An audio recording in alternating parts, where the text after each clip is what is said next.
அந்த பஞ்சாயத்து தலைவர் எல்லாம் 5 ரூபாய் 3 ரூபாய் 10 ரூபாய் அப்படின்னா 10 லட்சம் 5 லட்சம் 3 லட்சம் வாங்கிருக்காங்க.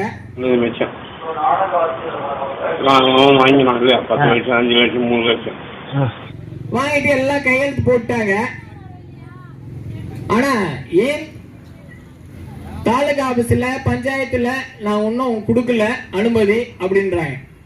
அந்த வீடியோ இன்னும் சமூக வலைதளத்துல அந்த பகுதி மக்கள் கிட்ட எல்லாம் எல்லாருக்கும் போய் சேர்ந்துருக்கு. அந்த பகுதி மக்கள் இருக்கிறவங்க எல்லாம் அந்த வீடியோ பார்த்திருக்காங்க. நாம தேர்ந்தெடுத்திருக்கிற ஒரு தலைவர் நமக்கு நல்லது செய்வார்னு சொல்லி தேர்ந்தெடுத்தா, ஆனா இங்க 5 லட்சம் வாங்கியிருக்கோம் 3 லட்சம் வாங்கியிருக்கோம் 10 லட்சம் வாங்கியிருக்கான்னு அவரே வாய் மூலமா வாக்குமூலம் கொடுத்திருக்காரு.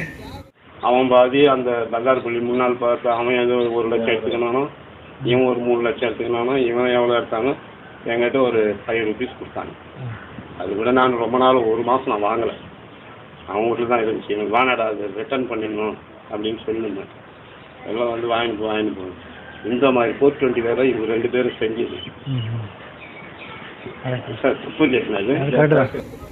அந்த வீடியோ மக்கள் கிட்ட எல்லா மக்களுக்கும் போயிருக்கு. ஆனா அந்த பஞ்சாயத்துல இருக்கிற ஒருத்தரும் நீ எனக்காக வேலை செய்யறதுக்கு தலைவரா உன்னை தேர்ந்தெடுத்திருக்க, ஆனா நீ ஏன் லஞ்சம் வாங்கன்னு ஒருத்தர் கேட்கல. அப்படின்னா இது என்ன அர்த்தம்னா, தப்பு செய்யறவங்க தப்பு செய்யறவங்க பார்த்து நிற்கிறான் பாரு, அவன் தான் குற்றவாளி.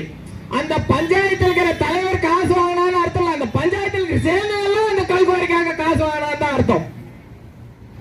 தப்பு செய்யறதுக்கு தூண்டுதல். அடுத்த தலைமுறையில் அந்த மழை இருக்குமா? இன்னைக்கு